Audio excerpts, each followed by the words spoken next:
Ladies and gentlemen, welcome to the Dribbz Talks podcast.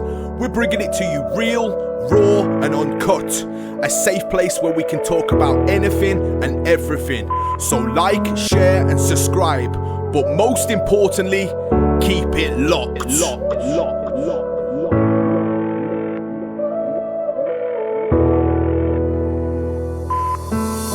Everything's gonna be just fine. Everything's gonna be okay. Just take one step at a time. That's what the leaflets say.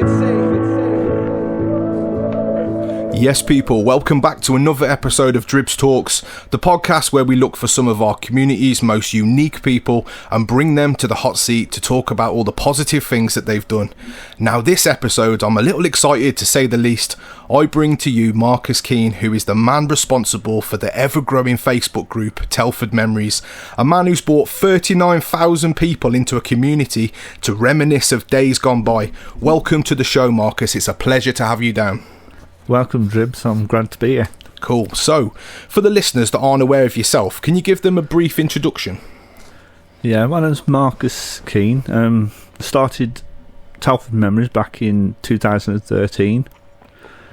There was, after about 2.5 months, there was about 6,000 followers, which was quite unusual for those type of history sort of groups.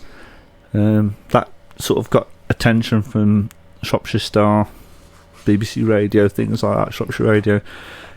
And from then, it's just sort of spiraled from there. It's just gone on and on and on. Now it's 39,000, heading towards 40,000. That's crazy.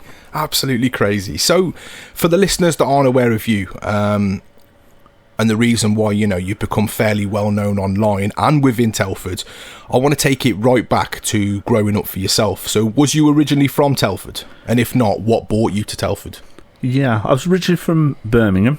I came over here as a child. I was about 5 years of age when I came over to Telford.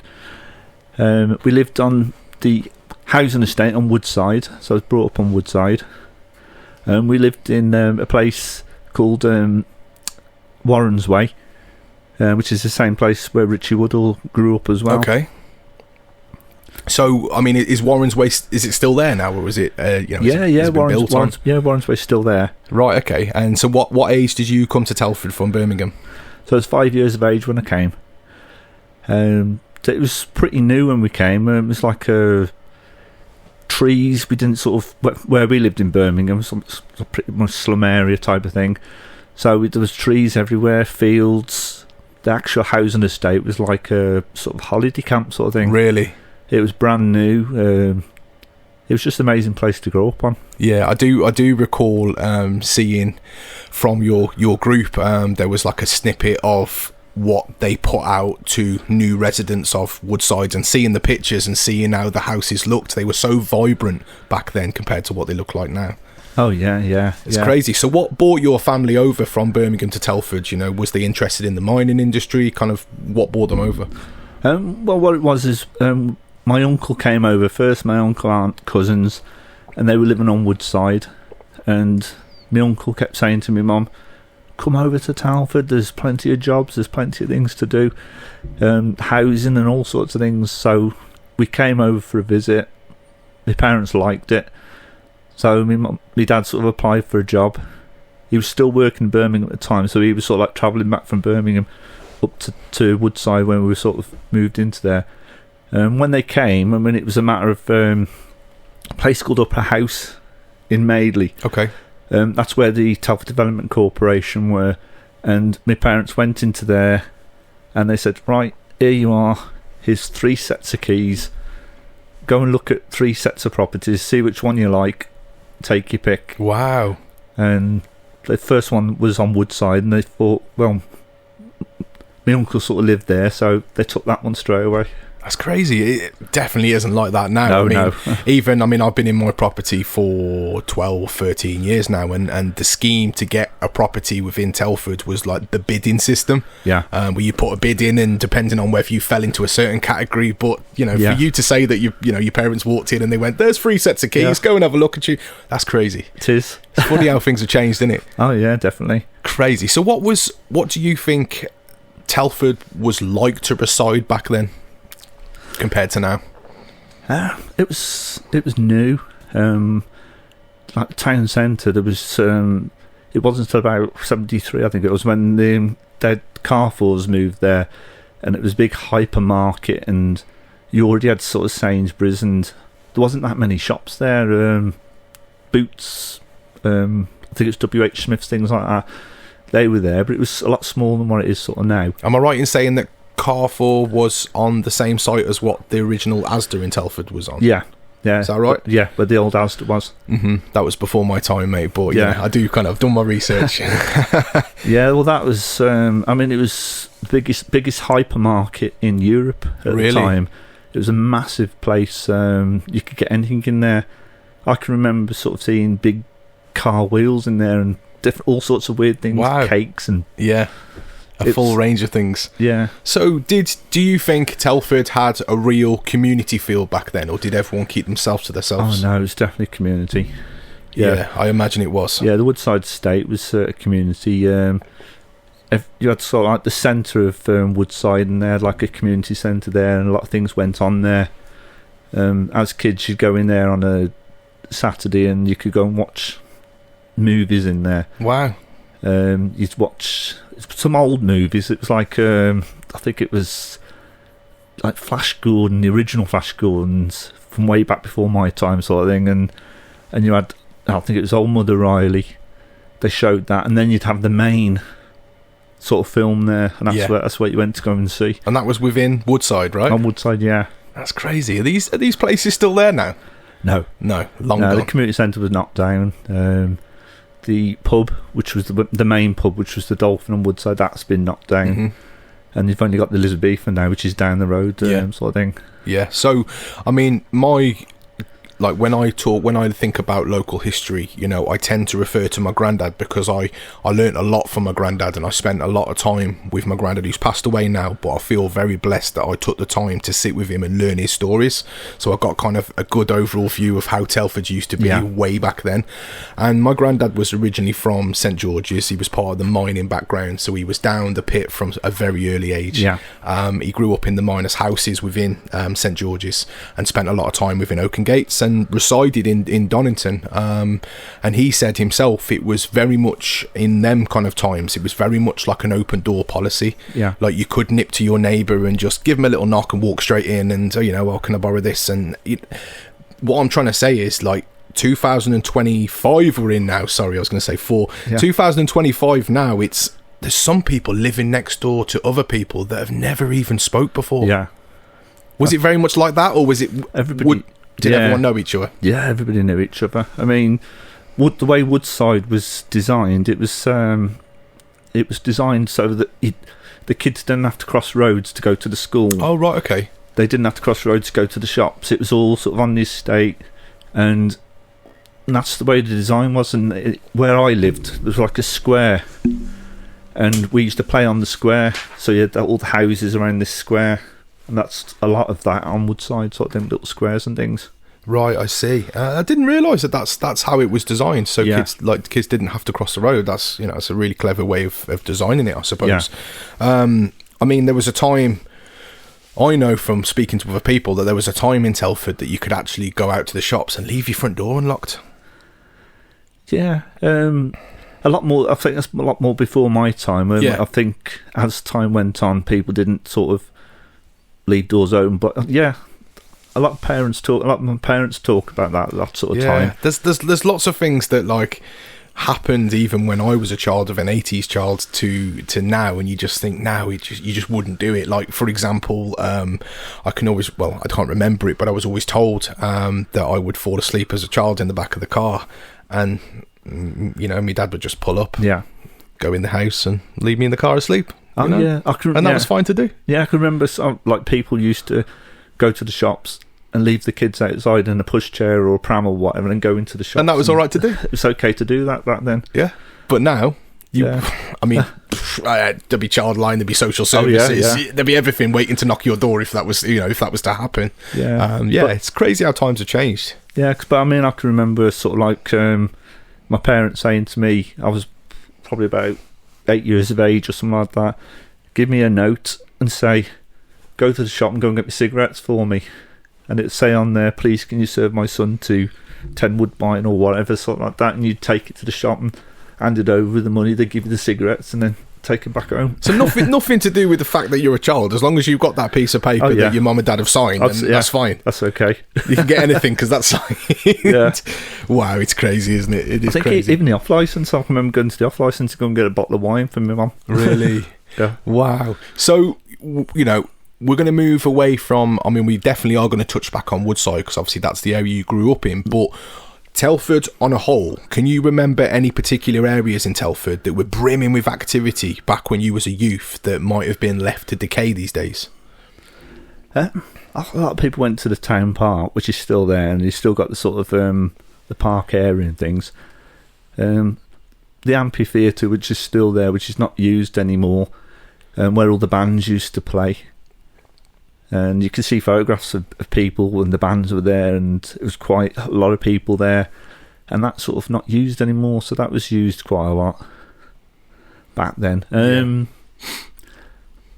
It's a bit of a strange one, because as a kid you weren't allowed to go very far, but I did. I ventured out on my own, sort of thing. Wasn't supposed to, but sort of go off on the fields on my own and different things, and travel around. And so you were quite a streetwise kid. Yeah, go down to Ironbridge and really, and things like that. Yeah. See, I mean, to me, like where I live now, it's like I'm going out to Rockwoodine as a youth. Like, I'm going out to Ironbridge as a youth. That's crazy. But like, yeah, if you're living in places like Woodside and you know, and Madeley in places like that, then Ironbridge is only a stone's throw away in comparison to where I am now. So yeah, I can understand, you know, why you would do that. But yeah, it is a shame to think of, you know, the amount of places that once were brimming with activity which are left in decay or not there at all now. Yeah, and it's sad to know that there's a generation that never even knew these places existed, and all the activity that it was brimming with back then. It's sad that there's people that walk past these places now and never have a clue that these places even existed. For example, one of the ones that kind of sticks out in my mind, and I'm not sure of the official, you might be able to correct me on this, I'm not sure of the official term for it, but my mum always refers to it as, it was just up Station Hill, Oaken Gates, on the way to St George's, and just before the Albion, or just after the Albion, there was like a brick building, and my mum said back in the day it would have dances. You'd have you'd go for discos there as a youth, and it was left to decay for ages. When I moved to St George's, I lived in a place called West Street opposite Bush Pub. It was our first flat with my wife, and I remember seeing that building, and to me it was just an old decaying building that was overgrown, and I never knew the relevance of it. But it wasn't until my mum mentioned, you know, we used to go discos in there. It used to be thriving, that place did. Bit of research, and you know, I then walked past it and seen it in a completely different light, and then felt quite sad that place once was brimming. That's just the way I am, you know. I always think of the past as opposed to thinking of what is now. I always think of what was. But yeah, that's, you know, that was quite a sad place to see just how much of a state of affairs that did, and I'm sure eventually that got knocked down, because there was, if I remember rightly, there was certain bricks in there that had names on each brick, and they were like the 7 or 8 men that actually built it. They had their own surnames put into the bricks, which I thought was quite special. And I always wondered, when that got knocked down, I always wondered, you know, did they find the family of these people and hand that certain brick back? Let's be honest, they probably didn't. No. They probably just bulldozed it and didn't give it a second thought. But that would have been nice, wouldn't it? Oh yeah. You know, that would have been, I think, you know, that would have been really, really nice. So, did you attend any colleges within Telford growing up to further your education? TCAT. TCAT? I went to TCAT. What did you do at TCAT? Well, I tried to do, I think it was a social science course, they called it, which was sort of, what I can remember was maths, English, psychology and sociology. So I thought about becoming a social worker, but that didn't last. I didn't do the exams for it in the end. I think not long after we sort of moved out the area, back down to Birmingham for a little bit. Then I went to college in Birmingham and Bourneville, and then I moved back up about just over a year after. Right, okay. I'm guessing TCAT wasn't a quarter the size it is now compared to back then. Yeah. And was New College around then as well? Or was that was just there. New College was there too? There, yeah. Ah, right, okay. It's nice to see that New College is actually having something done with it now, because if I'm right in saying it's like did they call it YMCA living or assisted living or something? They've got vulnerable people within the old New College grounds now, but it's nice to see that building because it's such a grand building. Yeah. When New College has actually come out of it, driving past it, the front of it, you're just like, wow. But it's nice to know that that's actually having something done with it now, and it hasn't just been bulldozed to put a Costa Coffee on or something like that. Yeah. Because let's face it, Telford's quite keen on their coffee shops and they're quite keen on their roundabouts. There's a bit of a rolling joke with a friend of mine that lives out of Telford. He always says, I only have to go a few metres and I'm on a roundabout or a coffee shop. And I just think, how many coffee shops do we need? Yeah. Yeah, well, some of the old buildings, people always say, oh, they're going to turn it into Wetherspoons, but they don't. They never do they? No. No, they never do. So from leaving school, did you always see yourself staying in Telford, or did you ever think of living somewhere else? Well, we moved down, as I said, we moved down to Birmingham. I think that was sort of when I was 19. We moved back down to Birmingham. And then I came back up when I was 21. Was that independently then, yourself, or my parents come back before me. They sort of didn't. They only lasted about a year down there, and they wanted to come back to Telford. Oh, really? Which is what a lot of people do. A lot of people tend to move out of Telford, go somewhere, realise the grass isn't green on the other side, and come back into Telford. Yeah, and the funny thing is, there ain't much grass around here nowadays, Marcus. Which is quite ironic, really, with the grass being always greener. Which part of Birmingham did you live in? It's I ended up in a hostel in sort of the YMCA in Bunbury Road, which is Northfield. Northfield, right? Okay. Yeah, so Kings Norton we moved to, and we went back down to there. Ah, right. Okay. So I've got family in. We'll come back to that. I've got a few members of my family that are within Birmingham, but we will come back to where that is. So I'm aware that one of the main reasons we get so many of the youth hanging around in Telford is due to the lack of facilities and provisions for them to attend. Was that the case for yourself growing up? I mean, you've already explained the fact that there was a cinema, a little cinema club that you could go to. Was there anything else? Well, yeah, because with kids it was weird because what they did is on Woodside they had like 2 train carriages. And the kids used to go into the train carriages and they used to do paintings and play games and all. So that was our sort of youth sort of club sort of thing, was these 2 carriages. Then they removed the carriages, replaced it with a play centre, and that's where all the kids used to go in the play centre. That's crazy. And do you think that was just to cater for Woodside, or do you think that was in many areas around Telford at that time? Well, the kids could come over there if they wanted to, like pick the kids from Ironbridge or around that area, but I think a lot of places had their own sort of places as well, right? Their own little centres, youth clubs and things. So you didn't find, because I mean nowadays, you can go to parts of Telford and you can see many different gangs of all ages hanging around. But did you not really have that back then, or was that still a thing back then? It was still a thing. I mean, we had a chip shop, and we used to hang outside the chip shop, and that's where the kids used to hang out. Or if you went to the town centre, it was always hanging around the fountain that used to be there at the town centre. Now, was that when I say the original fountain, that might not be the original fountain to what I'm talking about. The fountain that I remember was the green marble fountain where the Greggs is in the middle of town. That was the second fountain. That was the second. So am I right in saying, I don't recall this, am I right in saying the first one was like strips of lights that went up from the ceiling to the... They were glycerine sort of thing. So what it was, they were like wires that went up, and you had oil coming down the wires, and that made it look like it was water. And whereabouts was that in Telford then? Same place.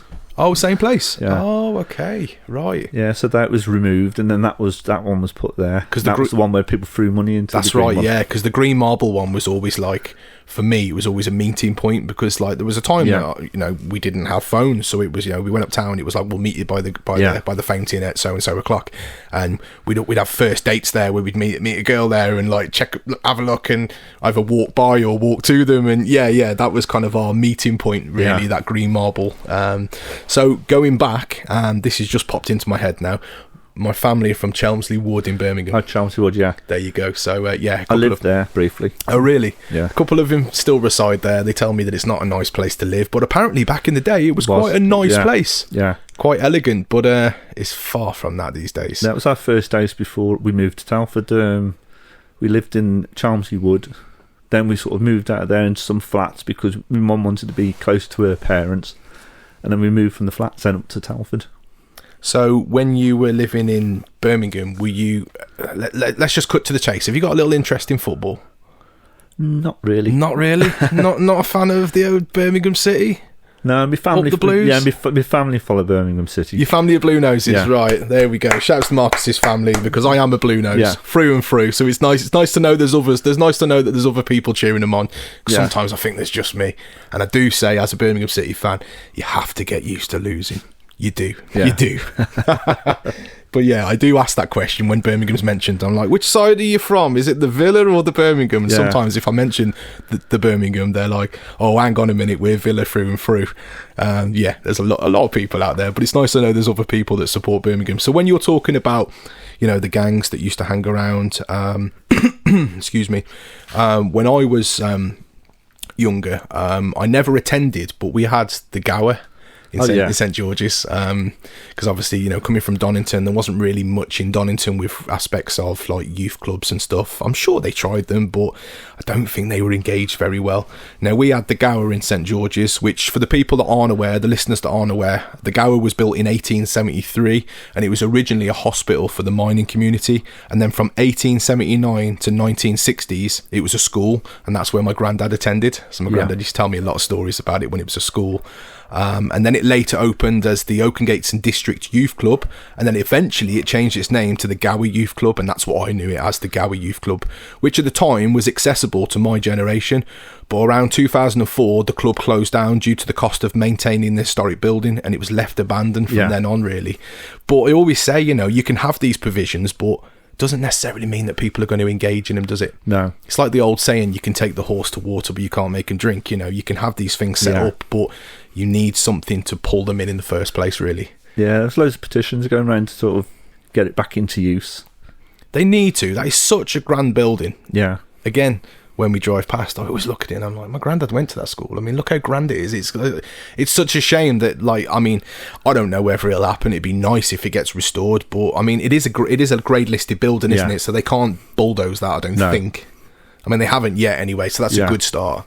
But they was doing a lot of the park at the back, and then that suddenly stopped. But my granddad always used to tell me about coming out of the school and seeing prisoners of war that were making there's like, if you were to drive past the Gower in St George's, there's like a rockery kind of wall that goes around the front of it, or that at least there used to be. I'm sure it's still there, and that was originally made by these prisoners of war that they'd have down and made, and I just thought that was fascinating. That's just me. When we drive past, I'm just like, wow.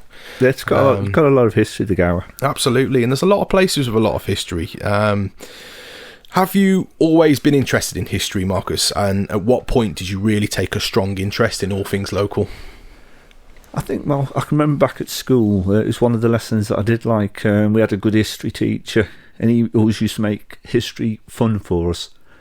And he'd involve things like, with the history, with somebody like Sherlock Holmes or something like that, just to get us interested into it. And so it's always been a strong thing with me, and I like the area and the history in the area. I've sort of learned a lot about the history. But since doing Telford Memories, I've learned even more as I've sort of gone along. Yeah, and we're learning every day, aren't we? Yeah. Let's face it, there's not one of us that can say we know everything there is to know. Yeah. There's always someone comes along and goes, hey, what about this place? And you're like, oh, I didn't know that was there, which is really fascinating to me. It's a good point you made about the teacher. I think that, have you ever seen that really kind of viral clip with Ian Wright meeting his old football coach? Where he's a matured man that's obviously played and done his ranks through football, and then his football coach is a very old man by then. He turns around and he's there, and Ian Wright just goes to absolute shreds. He's just crying his eyes out because of how much of an impact this man had on him. And it's nice that you're saying about that teacher made these things fun, which then prompted a bit of a good thing with you. And I think that's very important with these these modernised teachers to make learning fun. Yeah, well, I think we've been on sort of like on the doorstep of Ironbridge as well, sort of thing, with the history. When we were at school, because I went to the Abram Derby School, and we were approached by ATV Land to make a film about the Industrial Revolution. Wow! And they wanted to use all the kids in school to play the parts in the actual filming all over that area, sort of thing. And I can remember we sort of had to go down to Ironbridge I think I was about 13 at the time. I think it was 13. And we had to go dressed up, flat cap on, like on the Peaky Blinders sort of thing. And we had to sort of meet up on the Iron Bridge for the producers that were coming down to do some filming. This was about 1979. At the time, there was like scaffolding on the whole of the bridge. And the producers said to us, right, kids, I want you to climb up onto the scaffolding and pretend you're building the Iron Bridge. Really? So we had to climb up onto the scaffolding. Health over and the safety, River eat your heart out. Yeah, and we had to do that. And we've done a bit of filming in Blisthill as well, and around the area, all to do with the Industrial Revolution, the 1930s when they did the march, I think, to London, to do with work sort of thing. And did you say that programme was televised? Or Yes. Yeah. It Wow. went out onto TV.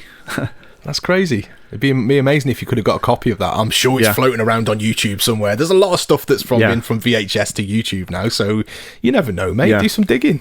That'd be nice to actually see that, wouldn't it? Yeah. My mum always says, like, she says she wishes back then that she'd had a camera so she could have, growing up, so she could have took pictures of everything around, like because I mean Donington's kind of my bag. That's where I kind of grew up, and that's where I like to look at all the history. And with the mining, there's a hell of a lot. And she always says, she wishes she'd had a camera and took pictures of buildings, but back then cameras weren't as accessible as they are now. Yeah, that's the thing. I've always had a sort of weird thoughts of that, because I've got this interest in time travel sort of thing like that.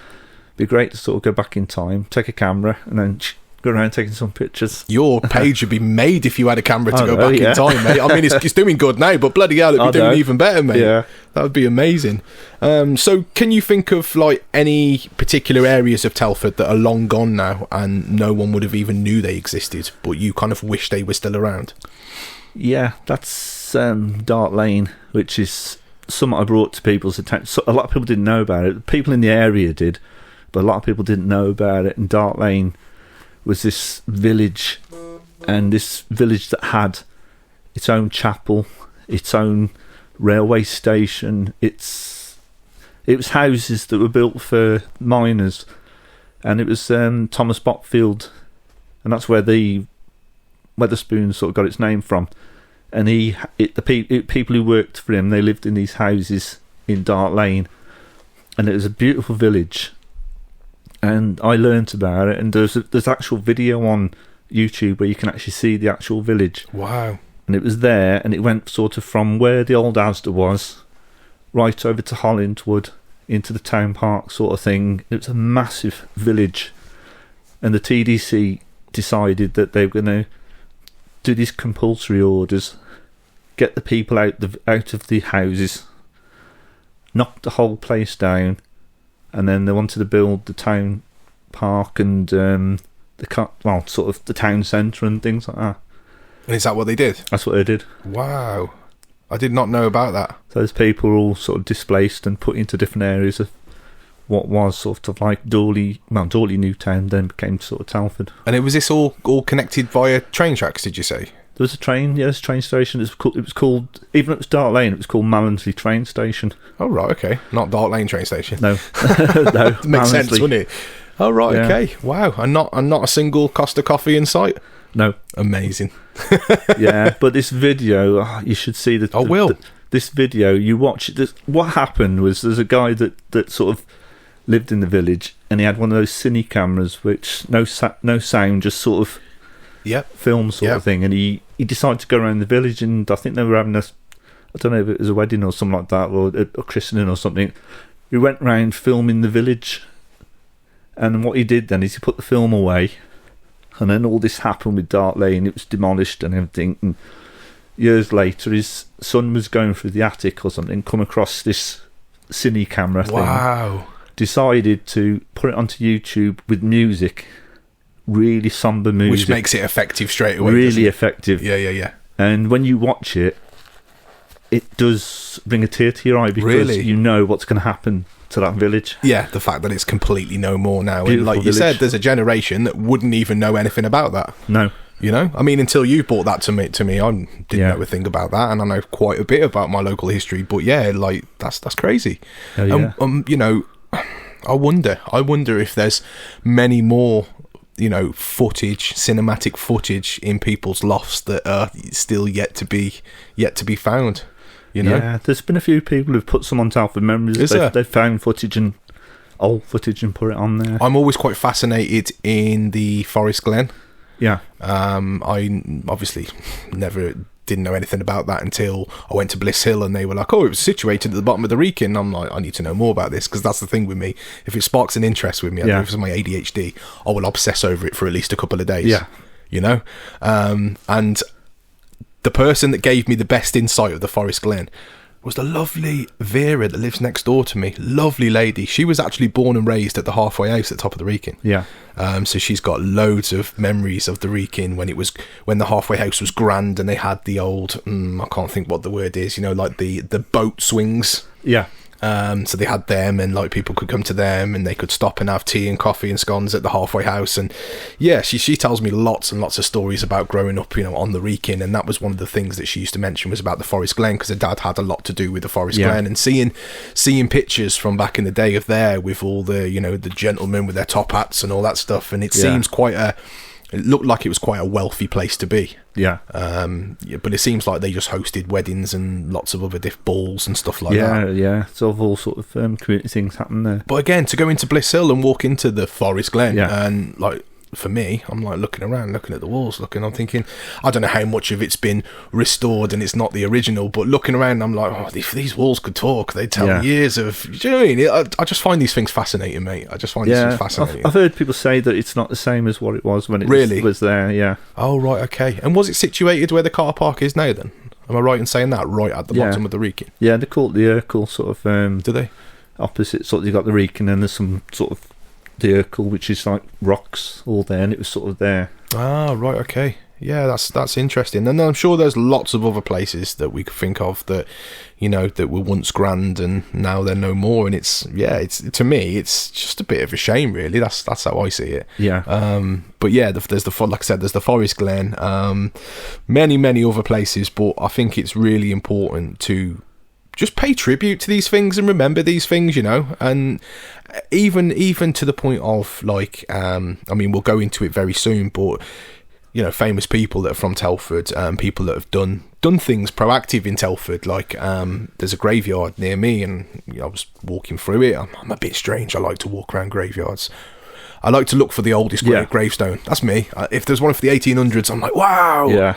Well, this one said Frank Naggington on the gravestone, and I'm like, that rings a bell to me, Frank Naggington. And I'm like, there's a stand at Telford United ground called the Frank Naggington stand. Sort of did me googling, and it's his grave, and he was like a chairman. If I don't, for the avid Telford United fans, I might have got that wrong, but yeah, he did good things for Telford United, and then his grave's there. And I think that's just fascinating that one person like myself has walked up and gone, let's see what this guy's about, put his name into Google, and then found a whole lifeline of him, whereas many others would have just walked past. Yeah. And that's the beauty of the internet now, isn't it? That you can stand at the foot of a grave and you can put their name in and find out all this information. I always said to my wife, when I go, I want a QR code on my gravestone. She went, don't be silly. I went, well, that's me all over, Dribbz here, Dribbz there. I'd have it tattooed on my forehead if I could, but I want a QR code on my gravestone, and that's going to tell people exactly what I used to do. They can stand at the foot of my grave and still stream my music. Yeah. And maybe my kids can get the revenue. Yeah. How cool would that be? Oh, definitely. I think so.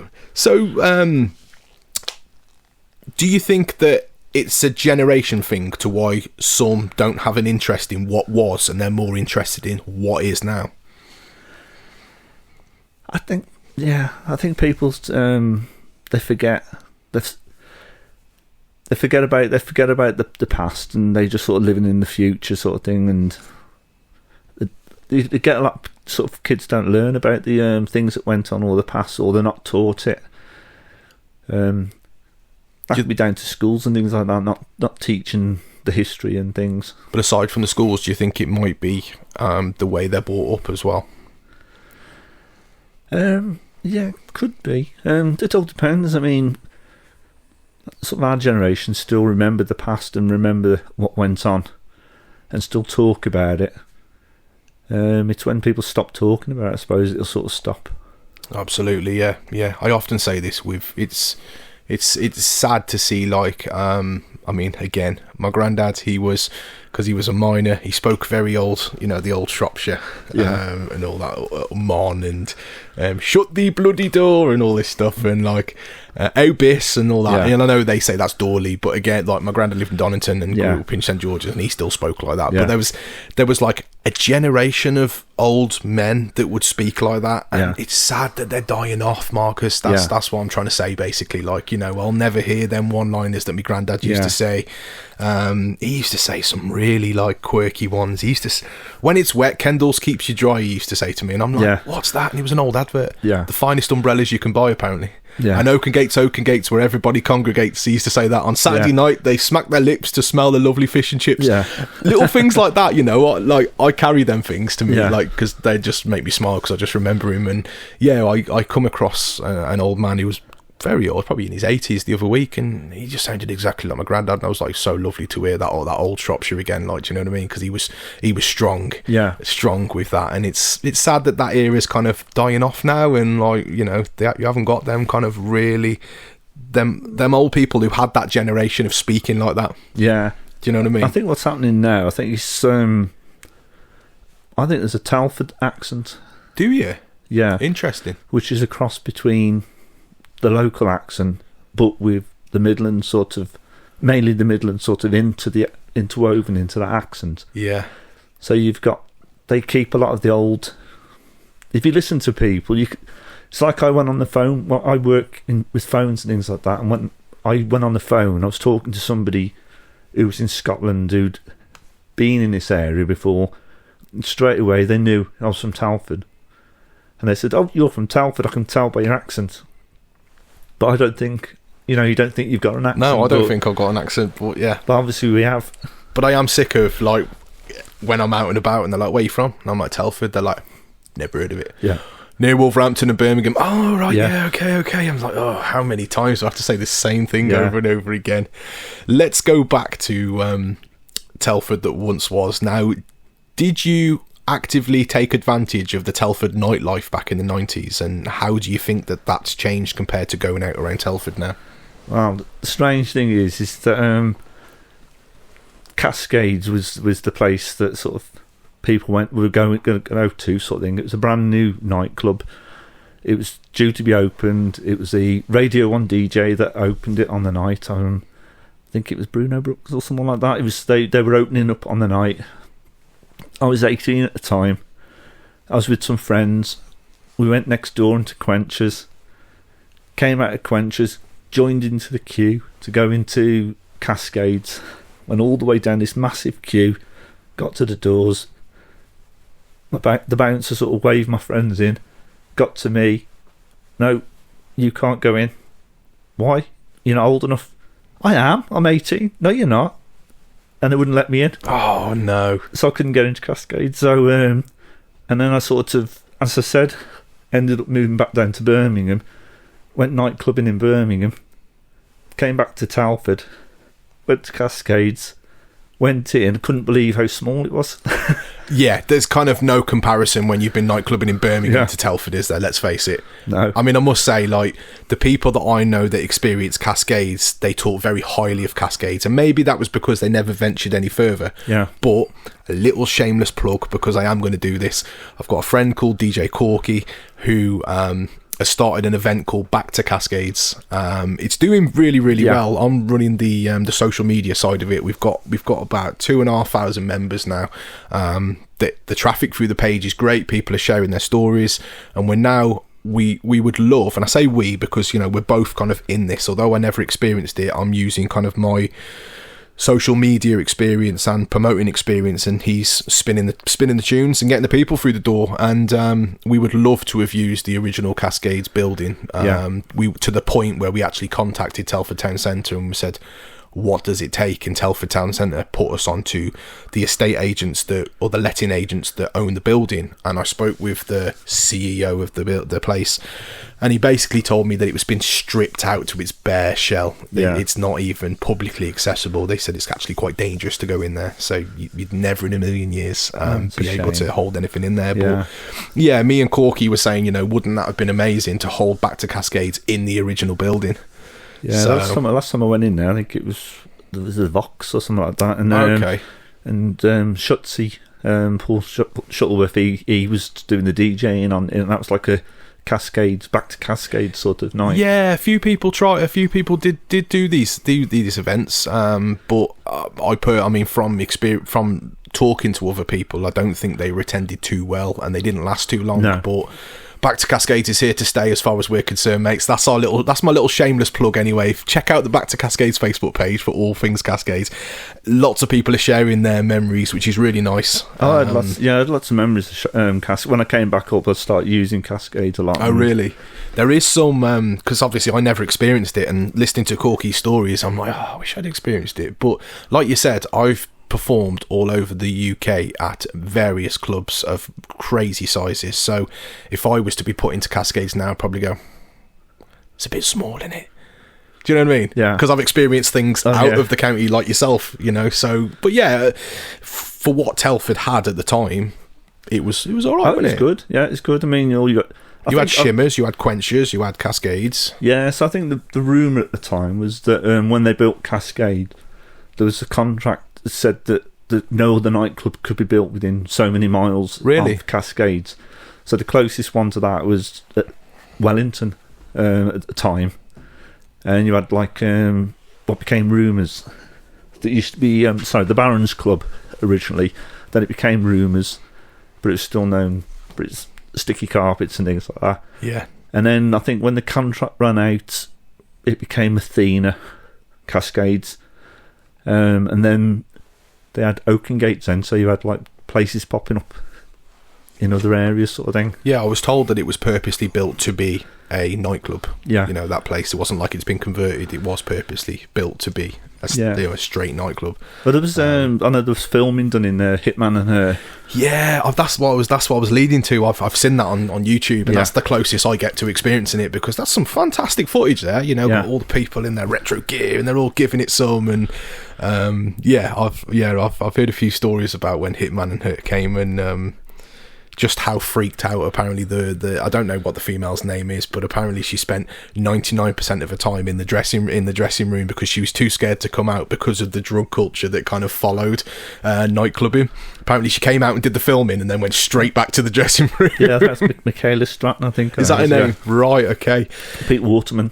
Yes, Pete Waterman, yeah. So I found an article today actually that read that over 40% of Telford pubs had closed down in 2001. We are now in 2025, so think of what that...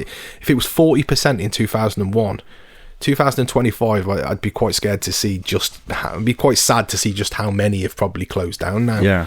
Now, like I said, I was researching about all the pubs that used to be thriving in Telford, and to name a few, you had, the Champion Jockey in Donington, the Barley Mow in St George's, the Bell in Donington, the Black Horse in Oaken Gates and Wellington, and the Bush in Hadley, and obviously that's just to name a few.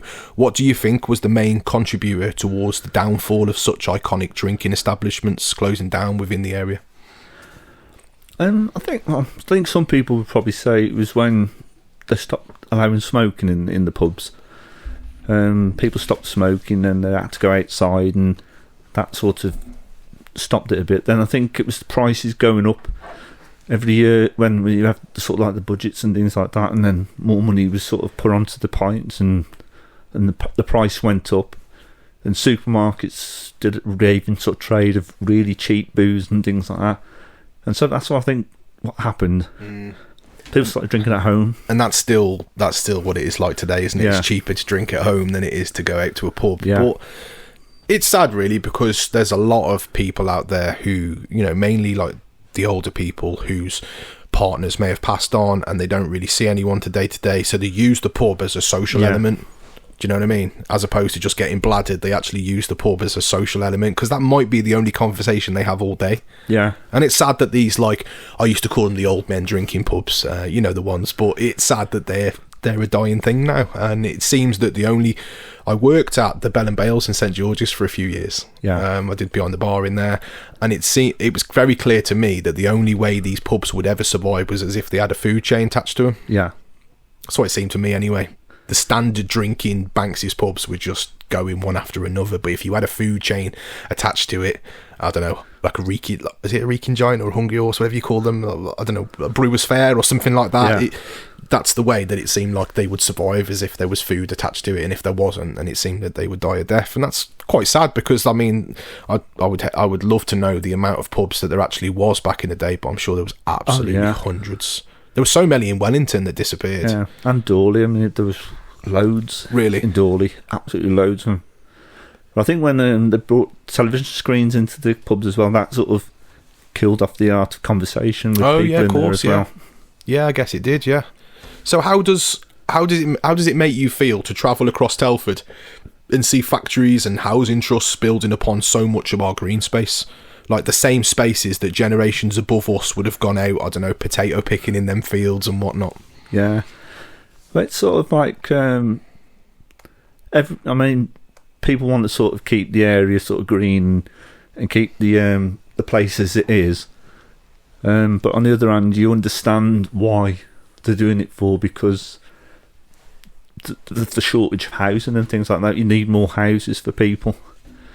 Especially for you, well, I mean, it's all changed, hasn't it? I mean, with the housing list, the amount of time that you're on the housing list for, and bidding for all these different houses and things like that, you could be on there for 5 years or more, sort of thing. Absolutely. Do you think that Telford can compensate for the number of factories and houses?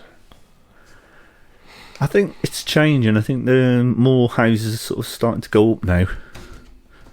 I think we're going to see more sort of houses being built. Yeah, I think you might be right. Now, I mentioned in a previous podcast about the Iron Bridge and how iconic it is around the world for being an absolute landmark. Because let's face it, birthplace of industry, doesn't really get any much bigger than that. Do you think us Telford residents take that place for granted? Because I'll hold my hands up and I'll say I don't visit the place enough. When I go, I'm like, man, this is lovely.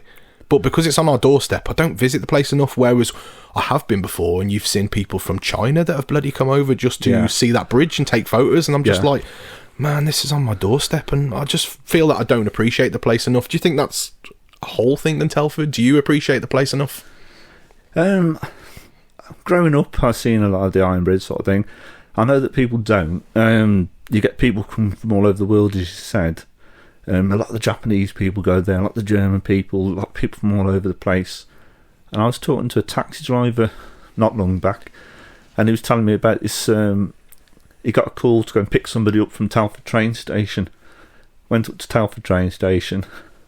This American guy jumped into the taxi, take me to Iron Bridge. Went down to Iron Bridge, took a photograph of the Iron Bridge, got back in the taxi, back up to the train station. Really? Really? Yeah. Wow. He had to go down to the airport and things like that. He just I mean, he was over here and he just needed to go and see it. That's crazy. It's that important. And then and the same with the Germans and the Japanese, because when the Iron Bridge was being restored and everything, and as you know, as it is now red sort of thing, it was people in Germany that came forward. It was a company in Germany that donated, I think it was about something like $1 million or something like that, towards the restoration of the Iron Bridge. When was this roughly? Oh, it's when the Iron Bridge was painted red. Yes, okay. Yeah. So that's when all the restoration work had been done in there. You know, the sort of all the scaffolding on it and things. Yeah. And because they've sort of loved their engineering in Germany, it's a sort of place where engineering is an important thing, and they know that the Iron Bridge was the first cast iron bridge in the world to be built, and it's that important. It set off cast iron when that was sort of came out. Sort of what Abraham Darby III sort of started doing a lot of stuff in cast iron. It sort of just changed the world. It did, yeah. Then they could sort of build machinery and things, and absolutely, it absolutely changed everything. And there is certain places, not just in Telford, I've travelled past places before and seen plaques that Abraham Darby has built, and they all kind of look similar. They've got his own kind of trademark on them. They all look fairly similar, these very small bridges and stuff, which is really good to see. Obviously the Iron Bridge being the main one, but he was involved in quite a few different ones. I'm trying to think where the different locations are. Well, the strange thing about because when we were at school, I mean, you had like 1977, I think it was. You had the Queen's Silver Jubilee at the time, and what they did is it was coming up to so it was 1977, yeah, and they'd done, when I was at school, we had like coins off for the Silver Jubilee, commemorative coins, yeah, and we were given a book, and it was all about Thomas Telford, and in the book they thought that it was Thomas Telford that had built the Iron Bridge, and then there was like a little piece of paper at the front of it saying, there's an error in this book, it wasn't Thomas Telford, it was Abraham Darby that had built the Iron Bridge. Right. But it was a guy called Pritchard that actually designed the bridge. I didn't know that. Yeah, Farnell Pritchard. Oh, trying to think of his full name now. But he was the guy that sort of designed the bridge. And Abraham Darby built it. Abraham Darby built it. So there's Thomas Telford getting like, there's a few of us, yeah, like I've just said then, going, yeah, Thomas Telford built the Iron Bridge, and he's getting the commendment. Nothing to do with it. Poor Abraham Darby, he's like, I rolled up my sleeves for this. Yeah. Bloody hell! I didn't know that, Marcus. That's really interesting. No, yeah. I didn't know that. Yeah, it was all Pritchard, sort of like he designed it, and while it was being built, Pritchard died, so he never got to see it completed. No, that's interesting. No, I think they went into debt sort of building it as well. The Darbys did. So you've got like, the main, obviously, Iron Bridge. Is there anywhere else in Telford that you feel that the community may take for granted and they don't utilise as much as they probably should? The Wrekin's the other big sort of place that sort of, growing up as a kid as well, that sort of was an important sort of place. Like Easter time come, go up the Wrekin with your family, sort of eat your Easter eggs up the Wrekin sort of thing. Walks up there. It's being used a lot more now. I think a lot more people are starting to walk up it. Well, it's sort of a focal point. On Telford Memories, if you put a photograph of the Wrekin on, it gets loads of likes and loads of comments and things like that. Same with the Iron Bridge. You put that on, you get the same sort of thing happens. So those two places are pretty much popular with people. Yeah. I think personally, it's just an idea. I'm no one to even say this, but I think they should do cable cars for the old ones that can't get up to the top. There's a lot of old people that can't get to the top that would love to see it again. And I've mentioned that before. They should run cable cars up there. That'd be nice, wouldn't it? Yeah, get the disabled sort of people up there. We actually did, because I was sort of part of a group called Hands Around the Wrekin, and we did quite a few things involving the Wrekin. Like we sort of like way back in 1981, somebody come up with the idea of doing something with the Wrekin and doing like a world record up the Wrekin. And what he did is he got a guy called Tony Sace, who was to do with the I think it was some like Shropshire Star, but it wasn't Shropshire Star, it was like a newspaper sort of thing. And he said to him, I want to do a world record of with people with hands around the Wrekin sort of thing. And he said, yeah, okay then. So Tony Sace went out and he sort of put adverts out in this local sorts of paper, because we didn't have all this social media and everything sort of then.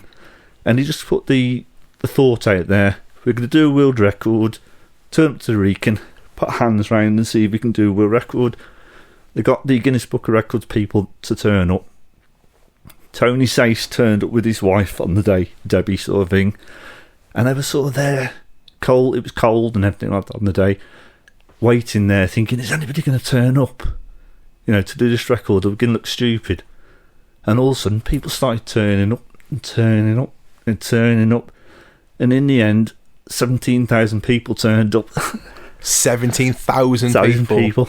Wow, that's crazy. They hold hands around the Wrekin. From bottom to top, yeah? Yeah, and there's that many people, they couldn't, some of them had to go up the sort of the Wrekin because they couldn't, they all went round it.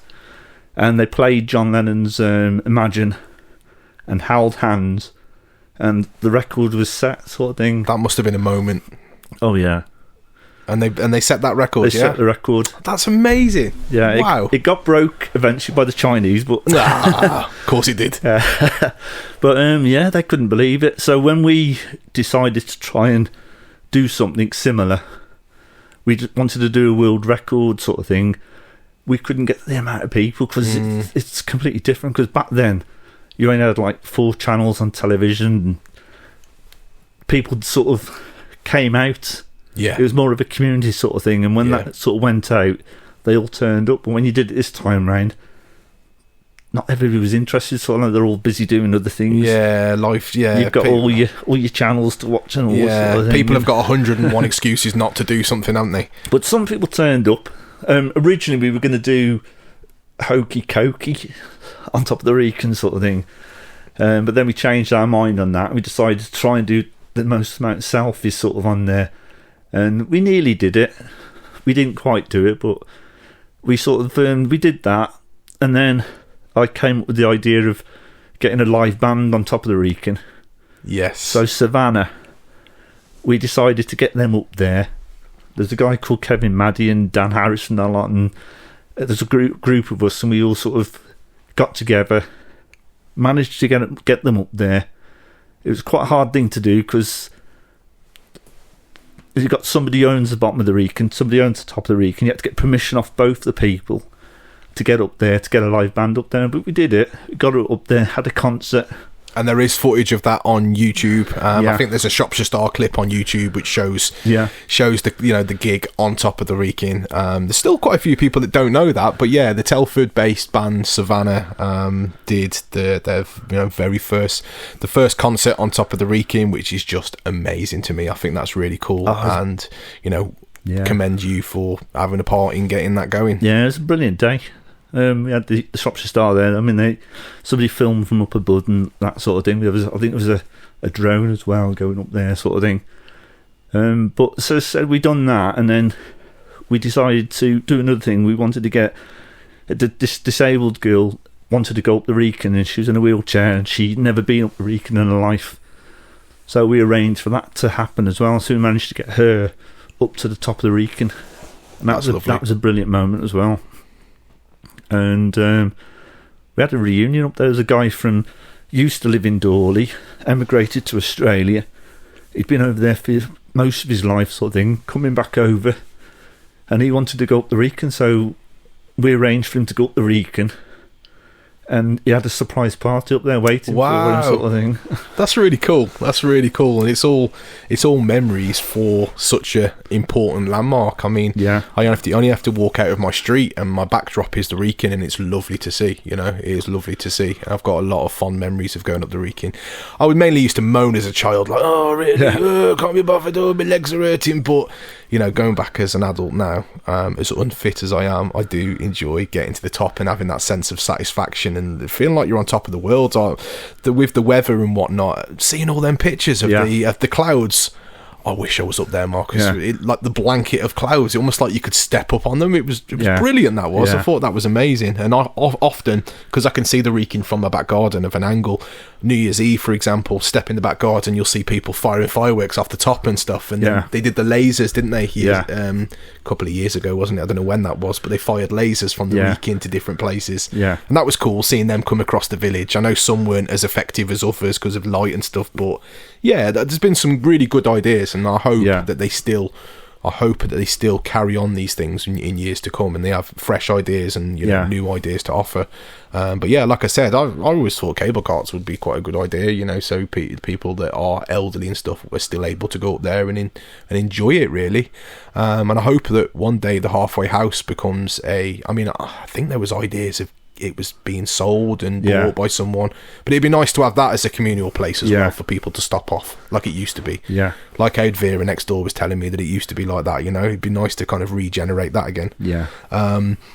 But going back to like places that once were that are now in decay, we spoke about this before we started recording, but there's the Telford Amphitheatre. For the listeners that don't know, this place hosted numerous performances, playing up to 800 people a night, but since then it's fell into disrepair, and despite many recommendations to make use of it, it's still just a mess. And it would be lovely to see that regenerated, for not just for bands, for theatre performances, so kids can enjoy it. There's a lot of space for people to sit down there and families to get together.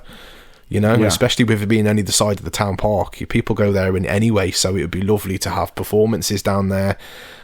Who knows in the future, maybe there will be some random bit of funding that they might pull out of their pocket to do, but that would be lovely to do. Do you remember the amphitheatre when it was up and running? Or there was a lot of bands used to play there, a lot of groups and things. I had a friend, Nigel Neat, whose his band, I think there's photographs of it when they sort of played there like a punk band. Oh right, okay. Yeah, punk was massive, wasn't it, at one stage in Telford and whatnot. So, with regards to the Iron Bridge that we've just mentioned, I'm aware that you was involved in bringing back the Bartlett Foundation back to Iron Bridge. Now, for the listeners that don't know what this is, the Bartlett Foundation was originally put in the square of Iron Bridge, and it was a tribute to the Reverend John Bartlett, who brought fresh drinking water to Iron Bridge in the 1800s, which in return saved countless lives. Can you explain to me about your involvement in this and what it was? Yeah, well, it started off, I think there was somebody done a Facebook page about bring the Bartlett Fountain back to Iron Bridge, and what I did is sort of is start another page up, because the person who ran the page stopped the page, so then I sort of set up a new page for a friend who was brought up in Iron Bridge, called Margaret Roberts, and she always told me about this fountain that they wanted to bring back, the locals wanted to bring back into the Iron Bridge Square. And what it was is it used to be in Iron Bridge Square, and then when the Telford Development Corporation came along, they wanted to widen the road so the buses could come through. So what they did is they removed the fountain and they put the fountain into Waterloo Road, sort of hidden away in like a park there. They moved the soldier memorial statue that used to also be in the square over to the other side of the road. So this fountain was really important sort of to the people in the area, because they always remember it, because as you said, the Reverend Bartlett, when he died, he did a lot for the area, bringing fresh water into the area and things, and his wife wanted to have something for him, so it's a lot of thing around it, because since we've been looking into it, we've come across that the person who actually designed it was a guy called John Bell, who was a very famous sculptor, and he'd done one similar in Norfolk which looks identical to the one that we've got. And we found that the Derbys were involved with it as well, because the Derbys laid down the pipe work from Stret Hill, is where the water was brought from for the actual fountain. So this fountain was really important to the people in the area, dedicated to the people, and their generations were supposed to look after the fountain. And then when it was moved, it caused a lot of upset with people, and they wanted to get it back. So these ladies that sort of wanted to bring it back are in the sort of late 70s, 80s, and they've been trying to campaign to get it back.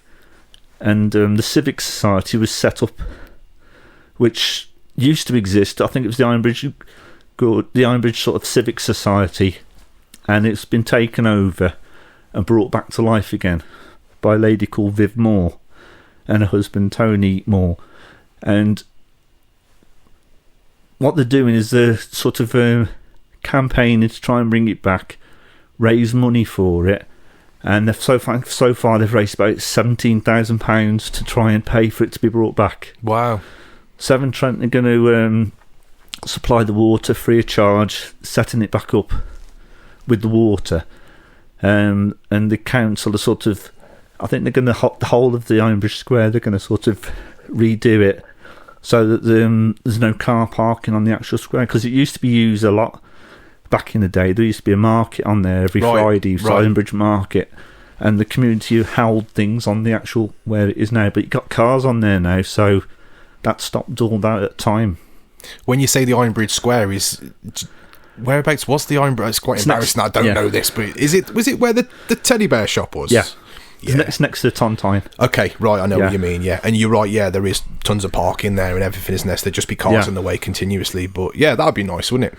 Yes, well, these ladies are desperate to get it back, because they're aware that they're sort of in their 80s, coming into their 80s and things like that, and they want to see it done Yeah. while they're still here to see it being done. Well, hopefully they will get, it'll be done in their lifetime. That'd be lovely to see, wouldn't it? Yeah, I would. Yeah, definitely. It'd be quite a sad shame if, they were all to go and then it'd get done. Well, we're hoping now we've sort of got the connection with John Bell now, because we know now it's really even more important. Yeah. Because of him being a famous sculptor. Yeah. And he did things for the royal family and stuff all around the country and things like that. At the time, very famous Victorian sculptor. Right, okay. So hopefully, if we can get it back into Ironbridge Square, then get it listed so that it's protected then. Because it's not listed. It should be listed. Yeah, it should be listed. Definitely. There's things that are probably less important that are listed. So that's being quite an important thing. Yeah, it's a sad shame that it isn't listed. So, do you find that there's a sense of community with a certain niche of age group, or have you seen residents of a young age wanting to get involved in like restoration projects like this? It's mainly the older people sort of thing. I think the young generation, because I've noticed, because I do a lot of thing with like DNA and things like that, because I sort of do ancestry sort of thing with family and things, and I've noticed there's been a lot of younger people starting to have the DNA done and getting interested in that sort of thing with family history and things. So I think younger people are interested in the history. I'd love to do something like that with regards to like the DNA and stuff, just to find out your roots and stuff. Is that like where you find out a certain percentage of ethnic backgrounds? That's dead interesting, that kind of stuff. Yeah, because you have your DNA done, and then they sort of, you find out that you're so much percent Irish, so much percent English, so much percent Welsh, and a lot of people have been shocked by what they are, because they've got a thing in the head, I'm going to be all English or something like that. Absolutely, and they're not. And are you involved in doing things like that? I had that done, and then I had DNA. So I've been doing it for quite a long time. Wow. And it's because what it was, my mum wanted it done, because she wanted to know about her family sort of history. So I did it for her, and I've been doing research and looking into it and different things. But then all of a sudden things start happening, things pop out the closet sort of thing. Found out that we're related to Charles Darwin. That was a shock. As if. Yeah. Wow. That was a shock, because what it was, because we found some of that, because my mum's mother came from Trench originally in Shropshire, my grandmother, and her family, through her family, we found out that some of them sort of moved over to Stafford and Stoke-on-Trent. Then we I was doing the research Stoke-on-Trent, found out that we were related to Josiah Wedgwood, who was a very famous sort of potterer sort of thing. Then we found out through Josiah Wedgwood we're related to Charles Darwin through him, because his family married into the sort of Wedgwood family sort of thing like that. That's really interesting. Genuinely, that's really interesting. It is, but there was one even more really good one. There's a but here. I'm ready for this. Come on, I'm ready for this. My mother is getting all the DNA coming through, and she's getting DNA coming from sort of like in America, in the deep south of America.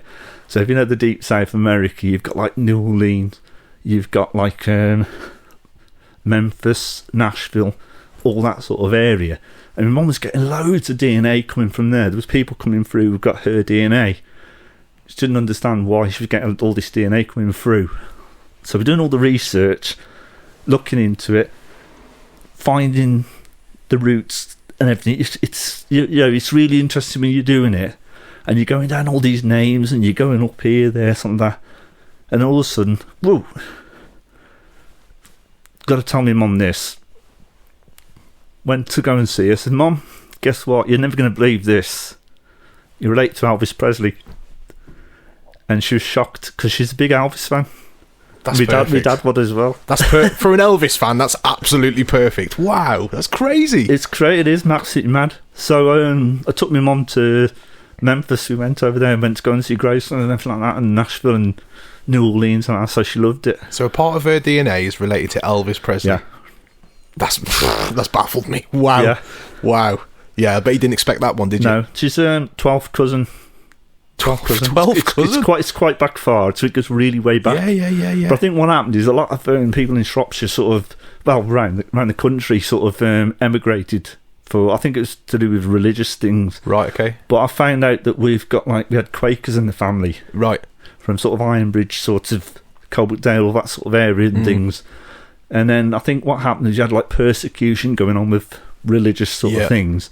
So a lot of them sort of decided to go to America. So they sort of went, and they found some of my mum's relatives on the Mayflower, if you've ever done the Mayflower. Of course, yeah. And they sort of went to Massachusetts, and then they sort of moved from Massachusetts, and then moved out, and a lot of them ended up in the Deep South sort of thing. Marcus, that's fascinating.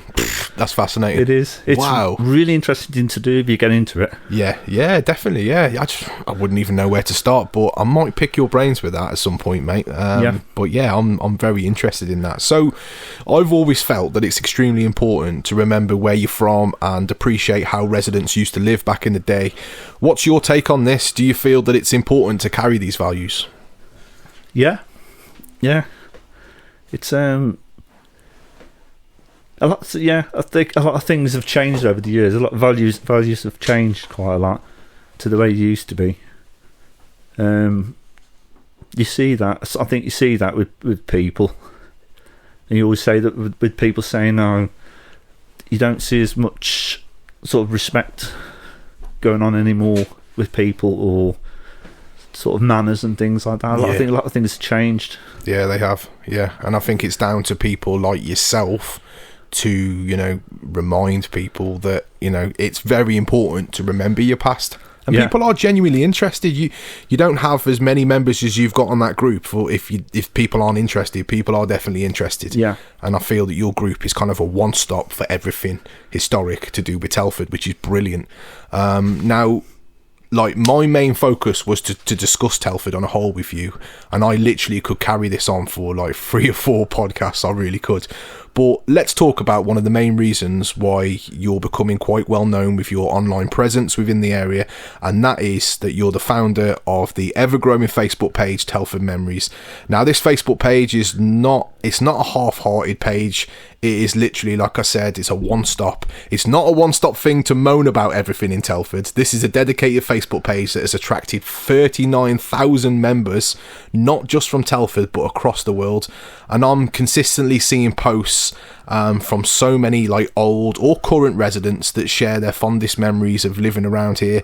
And if you love local history like I do, you want to spend a few hours on this page, because you may even view history from the very street that you're living on. When was Telford Memories first set up, mate? It's 2013 it got set up. Right, okay. And when you set this page up, did you ever think that it would be as successful as it was? No. As it is, sorry. Yeah. No, I didn't. Was there any similar pages that were like this at the time? Similar pages, but not with not a big following sort of thing. But there were similar pages. They were mainly sort of like I think you had one for just specifically for Woodside. You had one for Oaken Gates, one for St George's. There was like broken up sort of just for certain areas. Yeah. And I wanted one that covered the whole of Telford. I wanted to bring everybody together, the whole of Telford together, because they had a lot of common interests. The Wrekin town centre, they had a lot of common interests. Well, I think you've definitely done that. I think you've definitely done that, mate. Now, like, for this and being a moderator of these pages, because I guess that's what you class yourself as, a moderator of this page. Now, I know there's consistent traffic going through that page, and I guess it can be a little stressful at times. I'm sure not everything is as plain sailing as you'd like it to be. Can you give me some positives and some negatives about running this page? Positives. One of the main positives, I think, part that I like is the reunions. Is people finding people they've lost contact with. Yes, and that's happened quite a lot. There was some women on there, a group of women. I think somebody put a post on. I think it was a school, which was, I think it's Rockingham. I think it was. It was a school that was put on there, and they went to the school and they'd left at the time. They'd been gone sort of 50 years ago, and they put this picture up, and they were talking about when they were a pupil in the school, and all of a sudden another woman came on and said, "Your maiden name wasn't so-and-so, was it, when you were at school?" She said, "Oh, yeah, it was. Oh, I used to go around with you. I was so-and-so at the time." And then they were talking, and then another one come on, and another one come on. Before you know it, these 4 women were all talking about when they went to school together. They hadn't seen each other for 50 years or something like that. And they decided they wanted to meet up. So because the Shropshire Star follow the page as well, and BBC Shropshire's on there as well, they seen what was going on, so the Shropshire Star contacted the women directly. Can we do a story on you? So next thing you know, it's in the Shropshire Star saying this reunion had happened and a picture of them all sitting in the back garden having a drink of wine. Oh, mad! I've seen it for 50 years. No, honestly, like you might not think this. A lot of people in like your position and with what you do, it's quite a thankless job. You know, it's not like I mean, a hobby job, whatever you want to call it, but it's not like you will get consistent people jumping into your inbox and going, thank you so much for making this page. They're literally just visiting your page, grabbing what they need, what information they need, maybe sharing a few stories and they're off again, and then they might come back again. But it's probably quite a thankless thing for you to put together. Now, I know that you have a lot of people, not just in Telford, probably worldwide, with people that have moved away from Telford. Where's the furthest you've had a member that's got in touch, that's moved on? Oh, we've got people in Australia, people in America, people in Ireland, I think people in India as well. Really? And there's the people all over the place. I think America's the second big one, next to England, to UK. And then I think probably Australia, something like Spain or something like that, I think, yeah. Amazing. Now, seeing this page grow and grow must give you great satisfaction. Have you ever thought about taking this page from more than just an online presence? For example, like historical talks in the public, meetups. Has it been done already? It's already been done, yeah. It's already been done. Something's been done, yeah. So, like when they did Telford 50th, the 50th anniversary, I got involved in a lot with that. So, I was doing a lot of things involved with Telford 50. With another guy, there was what happened was the council, Telford and Wrekin Council, decided they wanted me to help out with the Telford 50. There was another guy called Steve Bowers who they wanted to help as well, because he did a lot of photography and a lot of like filming and stuff. So we got together and we went round doing all these different things. So we went up to Newport and did a talk, showed photographs. We took it other places as well. We helped out with the Telford Carnival and things like that. There's a load of things that went on. But we did all that. That's where I got an award from, because they were doing an award at the time, all the awards in Telford, and one of them is like Unsung Hero. But with the Unsung Hero, you had to sort of... people had to know things like your email, your phone number, your address. They need to know personal sort of things about you to put you forward. Right. And because I'm an admin on like a social media site, people didn't have access to that, so they didn't know all that sort of thing, so they couldn't sort of vote for me. So what happened was the actual council themselves, Telford and Wrekin Council, they had a vote of their own, which is called... I think it's a cabinet, Telford and Wrekin Council Cabinet Awards. That was a separate sort of one. So they all done like a unanimous vote and voted for me. So I got an award that way. So there was me. I think it was what did they call them? I'm trying to think what their name is now. It's a big organisation. They do, you know, when you go and you've got problems, debts and things, and Citizens Advice Bureau. Citizen Advice. Yeah, they got awarded, and there was a lady called Ellie Wilkinson. I don't know if you've heard of Ellie. No. Ellie's amazing. Ellie set up the dyslexia thing. It's like an organisation that sort of helps people with dyslexia and things. And she's massive, sort of in Telford sort of thing. And she got put forward for an award as well. And she was there, sort of thing. And what happened after that is we got contacted after, because we've got like an award, like a glass award sort of thing. Went to this ceremony sort of thing. Is we got contacted afterwards saying that what they were going to do is all the people that were put forward for all the awards, Unsung Hero and all this sort of thing, they were going to get us to have another award in the form of a certificate given to us by Princess Alexandra, which is the Queen's cousin. So we then went to Jackfield to go and pick up this award from Princess Alexandra. It was absolutely crazy sort of thing like that. See, there's me saying this is a thankless thing, and my man sat here with a certificate at home thanking him. No, it's nice. It's nice that I say you've had your flowers. You know what I mean. Yeah. You've had the appreciation. That was a weird day. That was because tell me more. Because we were standing in a row, and Princess Alexandra was walking along, and she was sort of shaking people's hands and giving them the award and shaking hands, and they were taking photographs or sort of thing going on, and they were going along, and they come to there was a young girl sort of sitting next to me, sort of standing next to me, and she was shaking the hand and talking to her, and then Princess Alexandra turned around to me, started talking to me, shook my hand, was about to give me the certificate, and then she turned around and said something to this girl, and this girl spoke to her again. She turned around, and then she forgot that she'd already shook my hand, so she shook my hand again. So twice I got it in my hand shook by her.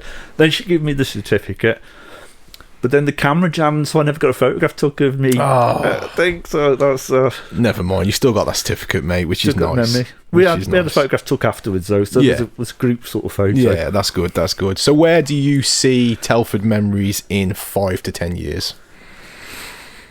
Ooh.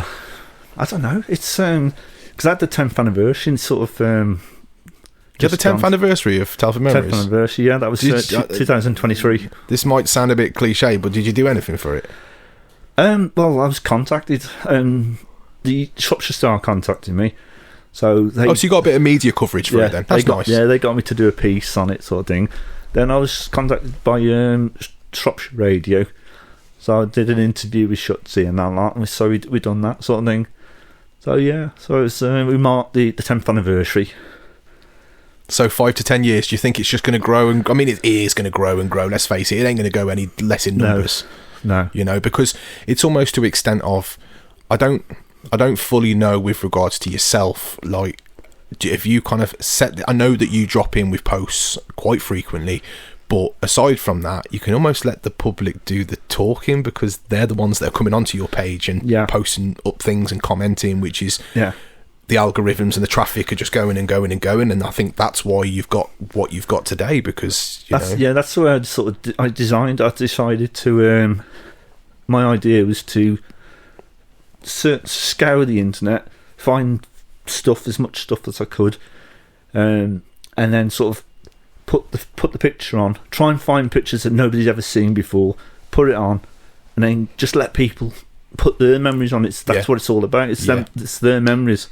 I put the picture on, they see it and think, oh, I went there, and then they put their memories on, and that's how it sort of works. Or they'll share that picture, and then other people will see it, jump to your page, add themselves. Yeah, it's a very clever way of doing it, mate, and it's something that 30, 35, 40 years ago would never have even been a thing. So it's amazing that you're able to utilise this. And, like I said, mate, I'm guessing it can be quite a thankless job aside from that bloody certificate. And I just want to say, on behalf of, genuinely, mate, it sounds cheesy, but on behalf of everyone in Telford, I want to say thank you for doing that, because, it's helped a generation like myself that are genuinely interested in local and I've got books of Telford, but the books only go as far as what's wrote in them. Whereas with yourself, it's always elevating this page, and there's always interesting stuff, and you keep it very active. So on behalf of residents of Telford, I want to say a big thank you for everything that you've done with this page, because it's not just a page that's very amateur and it's full of Karens complaining about dog mess and people parking in the wrong place. That's a separate page. It's Telford Memories, and it does exactly what it says on the tin. So if you haven't come across this, please put it into Facebook, see what it's all about, because believe me, you won't be disappointed. Now, have you ever thought about creating a team behind Telford Memories just to take the pressure off yourself a bit, or are you more than happy just rolling by yourself? Or are you going to tell me that you have got a team that I don't know about? No, I'm quite happy. You're quite happy with that? Yeah. You've got other pages that probably got about 6 admins on and things like that, but to me, it works for me. It's sort of when I first started off, somebody did sort of say, oh, I'll help you out, but it didn't work out, because they started to sort of take over a little bit, and they only lasted 2 weeks, and I thought, no, sorry, bye. I'll do it myself. Yeah. I've got my ideas. I mean, they did. I mean, they had good intentions. It was to sort of help me out, but I decided then I know what I'm doing. I know where I want to take it. It's me, sort of like that. So I'll just stick with me. Yeah. No, good for you, I suppose. You know, you kind of in your own lane. You know exactly what you want, and if anything, this is what I say with my music being independent. If anything goes wrong or fails, I've only got myself to blame. I can't point the finger at 7 or 8 people that are, you know, doing other things with me. So yeah, that's kind of the reason why I stay in my own lane as well. Now, in Telford, we have a lot of residents doing really, really positive things for our community. Can you think of a few off the top of your head that are existing right now that are doing positive things for Telford? Oh yeah, as I just mentioned, Ellie Wilkinson, absolutely amazing woman, and she has been recognised because they put her forward for an MBE, and she got that, which is brilliant. Quickly, and I'm sorry to interrupt you here. You got contact details for her? Yeah. You have? Yeah. Will you pass them me at some point? Because I want to get her on, because that sounds good. Oh yeah, she's amazing. Thank you. Carry on, mate. Yeah. You got loads. I mean, they're all for different reasons, different things. I mean, as you mentioned, Richie Woodall, Liam Davis. You've got like Ricky Ferguson. Mickey Bushell. Ricky Bushell. You've got loads. You've had some on your thing already, sort of thing like that. Lee Ellis, Christography, sort of thing. There's loads of people that do different things and all that, and do good stuff for the area. I mean, you've even got one that's is the mayor for Telford now. Yeah, was his name Ian Priest. I want to say, right, I might be completely wrong here, so bear with me, listeners, if I'm completely wrong, but did that guy try swimming the channel or something? He did? He did. Okay. I thought I was onto the wrong thing there, but thank you for confirming that. No, he wanted to follow in the steps of Captain Webb. That's pretty good, isn't it? And he nearly did it. He did it. He was in the water. They decided to pull him out because they thought it might not be safe, sort of like that in the end, so they were the ones who pulled him out. He didn't give up.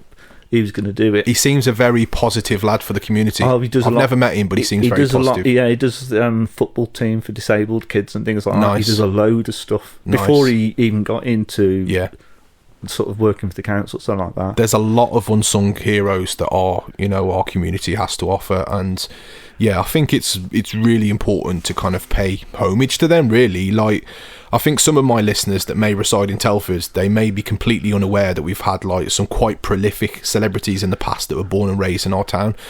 For example, Sir Gordon Richards, who was a famous jockey who was born in Donington in 1904. You got obviously Richie Woodall that you've just mentioned, who was born in 1968, who was from Woodside, grew up with yourself. You got Stuart Lee, who was an author of some really famous children's books. He was born in 1832 in Wellington. Marcus, do you feel it's important to celebrate our local heroes, and can you think of any more from the past that I haven't mentioned? Yeah, it is really important. There was loads. I mean, you had like Billy Wright, because Billy Wright was a really important person in the area, because Billy Wright was from Ironbridge, got 2 houses that he lived in which have got blue plaques on them from the heritage thing. He went to go and play for Wolves, was with Wolves, absolutely amazing with Wolves. This is way back, this is before the war sort of thing.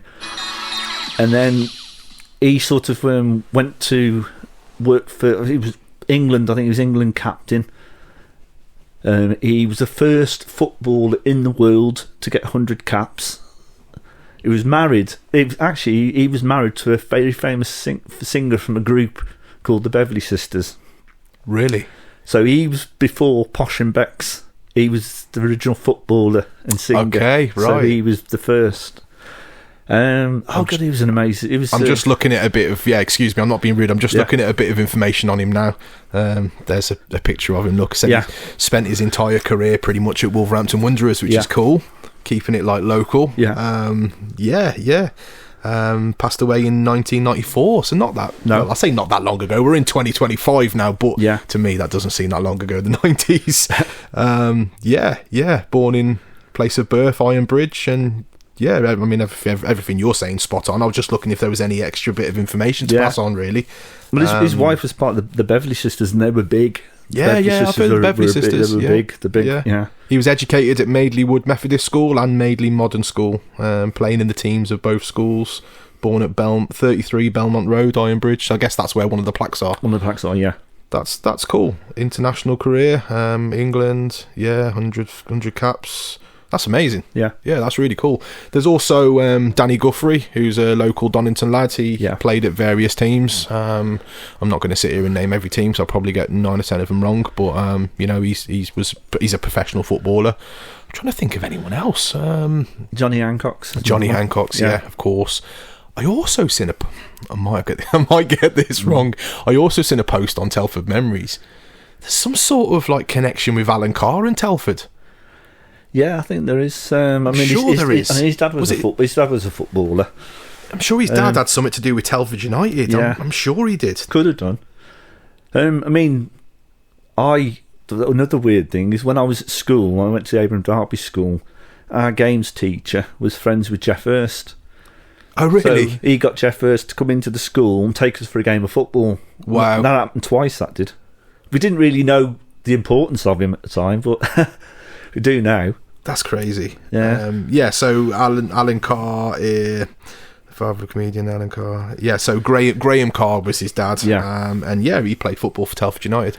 There you go. There's a little fun fact for you. Well, the Wrekin College, you know where Wrekin College is, isn't it? Brian Epstein went there. He was the manager of the Beatles. Yes. Yeah. There's another one. There's another connection. See, there's so many. If you dig deep into it, there is so many. And I think, it is dead important to celebrate these people. Now, from growing up in Telford and seeing it evolve into, I'm going to say this, although it's not, almost a city, because I think personally the way we're heading, we're going to try and get city status at some point. Do you feel that it's changed for the positive, Telford? I think so. I think there's a lot of positive things about Telford, because a lot of people don't realise. Because I think you get a lot of people that sort of live in Telford, born in Telford, live in Telford, don't go anywhere else. Think, oh God, it's a bad place, Telford. You got this happening, that happening, things like that, and they don't realise that how good Telford is. It's not. I mean, you do get people that do run Telford down. But I mean, I've been to places. I went to place in Milton Keynes, visited Milton Keynes, because Milton Keynes is like a sister sort of town to us. It was built a year before Telford, sort of thing, and it was based very, very, very much based on the same sort of principle with the housing and things. And we went there, and it was like I think it's called the Neverfields or something like that. It was a housing estate, and oh God, it was that bad. We didn't get out the car. It was that bad. It was that rough. Made Telford look like a palace. It makes Woodside look like a palace. Sort of. It was a really nice place. Sort of. Yeah. People don't realise. I mean, you got Scotland as well. There's played some bad places and things like that. All over the country, there's bad places. I mean, because I'm going to be honest, and I've said this too, because a lot of the people that I tend to have in the podcast mostly are from Telford. I am going to go further out, but I want to highlight people that are doing good things in Telford. And the main kind of thing I say to them is, when you chuck Telford into Google, all it comes up with, and I'm not going to mention the 3 letters, but what it comes up with is negative media coverage of Telford being one of the biggest, you know what. So that's basically what I'm looking at for you. I'm looking at if you can name me some positives of living in Telford. I feel we are very, we've got a very big ethnic kind of mix in Telford now. There's a lot of different races living amongst each other, whereas back in the day it was really kind of white, but now there's a lot of different races living in Telford. So that's kind of one thing. But can you think of any more positives? Yeah, with Telford, I mean, Southwater's a pretty amazing place, and the way they've done that, it's got. I mean, there's a lot of places to eat and things like that, and they probably could do with a bit more sort of places to go out and on the night time and things. See, it's tricky with Southwater, Marcus, because I like Southwater. I think it's lovely. You've got your restaurants, a lot of restaurants. Personally, I think they could do with a couple of more bars. I mean, Albert Shed's good, but a few more bars. But I'm not a drinker, so it doesn't mean nothing to me. But just to attract that nightlife. But I kind of liked how it used to be with the days of the pedal boats and stuff. Do you know what I mean? Like, I kind of liked that as a kid, and like, it was just, I mean, it's nice now, but yeah, thinking back to how it used to be, with the pedal boats on the lake and all that, that was lovely, you know. And I just think, shame that's gone now. I mean, I know the lake's still there, but it's changed a lot, hasn't it? Yeah. The ice cream stands, and like, even you used to have the, was it like a guest services building, you know, in front of the ice rink and stuff, and like, to think of how it used to be to now, it's changed, and I think it's changed for the better, but it's all about bringing money into the economy, isn't it? Yeah. And these big food chains will bring money into the economy. I think, you know, to cover all that, you've got places like the Hungry Horse, lots of different places like that, and again, they are food chains, because as I said, you can't just have a pub in this day and age. It has to be a food chain as well. You've got so many different places, including lots of different restaurants, and they just they really bring the money into the economy, and that's what is the most important thing. But you know, to look back on Telford as it was, especially like you mentioned Southwater, I kind of preferred how it used to be, but I know that times change and these things have to happen. But it's nice that, you know, you've still got the green areas of the arena, and it's nice that they hold, you know, a lot of different events in there. I've also been quite lucky to perform at a couple of them events in the arena, so shout out to all the Parklands, the Audio Tech lads, big up yourself. Thank you for getting me involved, because, you know, to go and perform in Telford when I'm from Telford is an absolute pleasure, let me tell you that. But yeah, Telford on a whole seems to be changing rapidly, and yeah, I think it's dead important for everyone to remember, you know, how it used to be and what it's like now, and find positives in all areas, because it ain't just negatives. Like I said, you know, you put Telford into Google and you get a range of different media coverage which all is pointing Telford in a bad light, and I don't think it should be all negative and in a bad light, because there's a lot of good things in Telford, and there's a lot of people trying to do good things in Telford and advocating for all the right services, and I think that just needs to be celebrated sometimes, because it's very easy to fall into that trap of thinking, you know, very easy to fall into that trap of focusing on all the negatives and not really celebrating the positives. And I think everyone just needs to, are you right with that, Mike? Everyone just needs to celebrate the positives. So when you search, well, I like to touch, we're going to go into quite an important part of the podcast. Now, this is nothing to do with Telford, nothing to do with days gone by and days of it is now. We are sort of reaching the end now, and I like to get into, now myself, I'm quite a big advocate for men's mental health, and I like to help people and support people. I'm by no means a professional, but I do have life experiences when it comes to depression, counselling, things like that. Anxiety, I'm living with anxiety like daily now, which tends to control my life at times and give me so much self-doubt, it's unreal. Now, Marcus, yourself, have you ever experienced mental health? Yeah. You have. You don't have to go into too much detail, you can be as brief or as in detail as you like, but what have you experienced with regards to men's mental health, and what steps have you took to support this? Yeah, well, when I was younger, I sort of, about 19, well, around about that time, sort of, before I was 19, well, I think about 17 at the time, mental health sort of started affecting me then, getting sort of like depressed quite a lot, feeling down sort of quite a bit, so it did sort of affect me around about that sort of time, that age. And was that a time when it wasn't brought to the main kind of forefront of, because mental health now is it's so massive in media, you know, everyone's trying to push it, getting men to talk more, but I suppose back then it was more, a friend of mine said that kind of back in them times it was more man up. Yeah. And I hate them two words, you know, man up is just horrendous for someone that's genuinely suffering. So how long did you kind of suffer with that? Was it short term or long term? Quite a bit. It sort of seemed to come and go sort of with me. All of a sudden I just started feeling a bit down, and I knew it was coming and I could feel it, sort of thing. The same time, I had a friend that was same sort of thing. One of my friends sort of tried to take his life, and there was no Princess Royal at that time, sort of thing. So I had to go in the ambulance all the way up to Shrewsbury, stayed overnight with him at the hospital, sort of thing. It was something that people our age, especially lads our age, sort of, it was around. There were people sort of suffering with it, with the mental health. And you hear about it now, they tell you that a lot of the suicide rates is young men sort of who've got sort of mental health issues and things.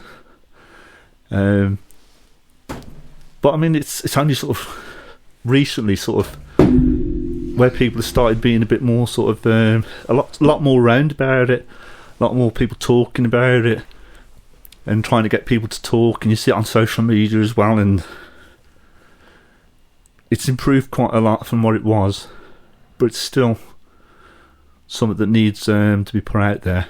I think we definitely still have quite a long way to go, and I don't think we'll ever curb, if someone comes to the point where they think they're no longer worthy of existing in this world. I personally think that no service or no sit down and a chat and a cup of tea will ever change that. It's quite a sad state of affairs, but the suicide rate is on the rise, and like you said, it does tend to be the younger, which shocks me in a way, because we're really pushing this kind of, especially the younger lot, we're really pushing this speak out, speak more. You'd think it'd be the older ones that come from a generation where you couldn't speak out, because it was seen to be not manly enough and stuff, I think it's because there's a lot of sort of older people that still think that way. They sort of still think you shouldn't sort of talk, you should keep your mouth shut. Yeah, that's a good way of looking at it.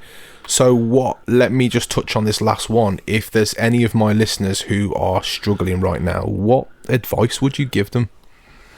Talk. Definitely talk. Find somebody to speak to. I mean, if it's not a family member, then a stranger. Sometimes speaking to a stranger can be easier than speaking to a family member. Or absolutely non-judgmental. Yeah, I totally agree with you. That's some sterling advice. Like, genuinely, just one answer, one word on that is just talk. Like, too many people bottle things up, and then that's when these worries weigh them down, and they struggle to make sense of anything, and then that's when you get these terrible fatalities, and it's genuinely awful to hear these things, and it does sadden me, because it ain't just like one life gets ruined. It's one life ends, it's a ripple through the whole family, isn't it? You know what I mean?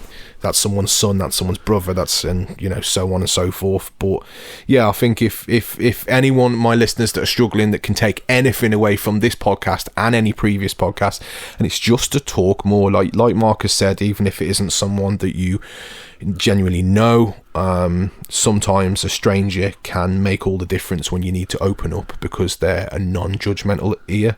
So that's kind of the mental health part. I'd only touch on it with certain guests, and if I know that there's certain guests that are heavily involved within mental health, then obviously we go deeper. Now it's time for the fun part, Marcus. This is the last part of the show where we have a little bit of fun. These are some quite quirky questions. Now, believe me, when you answer this, I don't ask every guest the same question. These are totally different questions. But with regards to answers, I want them off the cuff. Don't think about them too much. These are just silly questions just to have a bit of fun with. So the first one is, what is an unpopular opinion that you hold? Ooh, unpopular opinion. Now, anything goes, remember. This is raw and uncut, so anything goes. Unpopular opinion. It all depends who it's with. I mean, being a pedestrian and not being a walker, I don't like people parking on pavements because of disabled people, or people in mobility scooters, or blind people. That's a fair point. Or push chairs and things. Mm-hmm. It doesn't always go down well with people who drive, because they never see eye to eye on that, do they? I'll park where I want. Yeah, I've seen people that have had to, in motorised wheelchairs, that have had to come off the path to go on the road, to come on the path again. Yeah, I get that. That's good. And from driver's point of view, that can be an unpopular opinion. So well done on that, mate. We'll take that one. Secondly, one thing that not many people would know about you. Ooh. I went to a party in Los Angeles, downtown LA. Please tell me it's not with P. Diddy. No. P. Diddy went at that party, was Marcus. Because people can change their opinion on you, you know. No, it was a weird party. How did you end up in a party in Los Angeles? Well, I went to visit family in California, sort of thing, and my cousin's son, who works in like a studio, who does the sound effects, and it's a studio called Asylum. I don't know whether many people know about Asylum. They do B movies. They did a film called Sharknado. He did the sound effects on it. Well, he was invited to a party, and he was going to take me to Universal Studio the next day. So I stayed in the motel, and he said, I'm going to a party. I don't think you'd want to go, would you? I said, yeah, of course I would. Love parties. So I went to this party, got some beer from the liquor store, Guinness Lager, never seen it before, the whole crate of the thing, took it into this party, and there was a guy in the living room who was a Japanese guy that sort of was playing Queen music on a guitar, live music. Went in, put my drink in this cupboard thing, sat on this big box that was in the room. People coming up to me all night saying, "Can I have a drink, dude?" And I'm just going, looking red, getting one of my Guinness lagers, giving them a Guinness lager. This went on all night, for quite a bit. Then all of a sudden this girl come over and says, "Can I have a drink, dude?" So I says, went to get this Guinness lager. She looked at me funny. She says, "No, you're sitting on the icebox." Brilliant. So it was weird. So then we went outside into the garden. There was just like a half of a windmill with a window on it, with a glowing effigy of Jesus glowing in this garden, and you can smell a bit of weed in the garden, sort of thing. And this party went on to about 4 o'clock in the morning, and the LAPD turned up and busted the party. Oh no! So it was a weird party. A lot of people don't know about that side of me, sort of thing. There you go. That shocked me. That has, mate. That's a cool little story. That is. What is your karaoke song, Marcus? I don't even know if you sing, but if you was to, have you got a certain banger that you always would request? Yeah, there's a couple. Just give me one, because I've got another question which will follow this. Jerry Lee Lewis, Great Balls of Fire. Ah, nice. Yeah, okay, that's a cool one. Would you listen to this one now? This one's crazy. Would you rather fight one horse-sized duck or 100 duck-sized horses? One horse-sized duck or 100 duck... Oh, I can't even get this right myself. 100 duck-sized horses. 100 duck-sized horses, probably. Yeah? Would you go with the kicks? Yeah. Firing them in all directions. Yeah. Which I'm going to mention this because I know this is reusing old material. But me and Callum, I asked him a similar question, and Callum referred back to I don't know if you've seen this. You might have the viral video of the man in the middle of Wellington High Street and the rat runs. The rat runs out and he chips it up and. Seen that. Yeah. He referred back to that. So I imagine you kicking these 100 duck-sized horses. Oh dear. Now, do you believe in conspiracy theories? I can understand them. Not all, but I can understand them. It's hard to say, because I think with conspiracy theories, some of them are half truths and half lies. So that's what makes them believable, because there are some truths in there. That's what people grasp onto, and then because they grasp onto that, they grasp onto the whole thing, and they believe the whole thing. And I don't. I sort of look at it. I believe that bit, don't believe that bit. Yeah, I agree with you there. There is a lot of stuff out there. Now, if you won a considerable amount of money on the lottery, what would be the first thing you'd do? Invest it into the amphitheatre. No, I think I'd sort of help out family and friends, I think. Yeah. That's the big thing. And then start looking at other things to sort of that could do with money. Certain bits of equipment for the hospital or different things like that. You're a good guy, mate. You're a good guy. So, if you had, and this is where it comes on to the second song that you might have thought of. If you have one song that would play on your entrance every time you walked into a room, what would it be and why? Ooh, song walking in, like being like on a like when they I don't know. It's every time you walked into a room, it just went da da and played this song every time. It might come out annoying after a while, but you know. The minute you walk through the thing. I like it. Should we go with that? Yeah, we'll go with that. This is the last two now, mate. Which unconventional animal do you wish that you could have as a pet?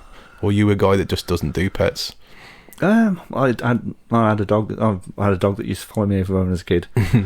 Was it yours or just a random dog that used to follow you? No, it was mine, Max. Animal. I always fancied parrots and things like that. Yeah. Could remember the one in Wellington, Bluey. It's still alive, actually. No, it isn't. Yeah, it is. That's got to be older than God's dog. It's got to be hanging by a string. Yeah. Oh my God, that's still alive. Yeah. I remember that in the window at the pet shop as I'd walk down the high street. Yeah. That was when Wellington High Street was thriving. I always go on about that, like, you know, the Wellington Market. I mean, it's still there, but what it used to be. Even the Oaken Gates Market, Marcus, do you remember that? Yeah. The big indoor market at Oaken Gates, the side of the old theatre. Yeah, it used to be thriving, that did. Yeah. He used to have the 50 pence, man. He used to shout, everything on this store's 50 pence. He must get so bored of doing that. Wellington Market was a big one. I mean, we used to catch the Midland Red Bus up to Wellington, and it used to go past the maggot factory. Oh, God, that place stunk. Is that back in the day when the buses would have ashtrays on them? Yeah. I mean, to be fair, Wellington Market... Doing my research on that, it's been around since the 1200s. Yeah. How mad's that? What a very, very long time. It's crazy. It's crazy. And finally, what is the last gift that you gave someone? Keep it clean. I think it was my mum at Christmas, I think. I gave her some small bottles of wine, different wines, four bottles. Nice. Well, that leads us to the end of the podcast. Now, I just want to say thank you so much for joining me in the hot seat, Marcus. It's been a long time coming, this one. As I said, I am quite an avid fan of the page. If anyone that's interested in Telford history and doesn't know about Telford Memories, because if you're on Facebook and you're half interested in your local history, how do you not know about Telford Memories? But if you don't know, get your ass over to Telford Memories on Facebook.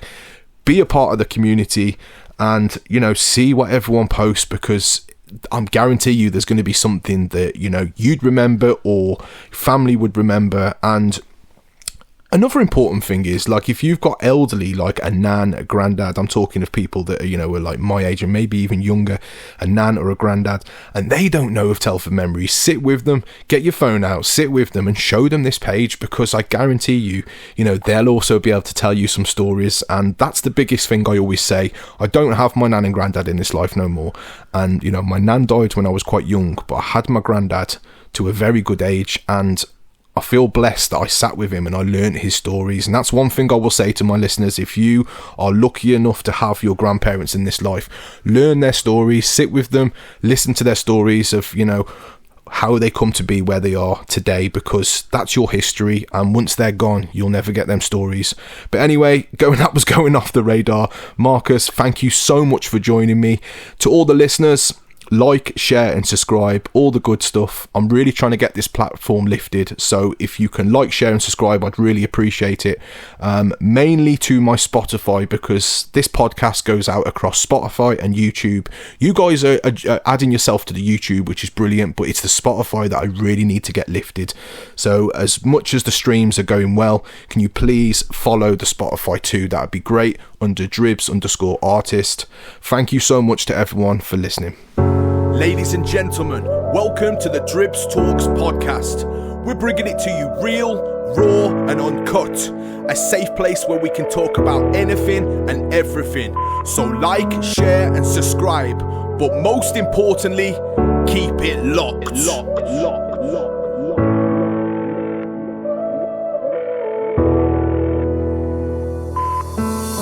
Everything's gonna be just fine, everything's gonna be okay. Just take one step at a time, that's what the leaflets say.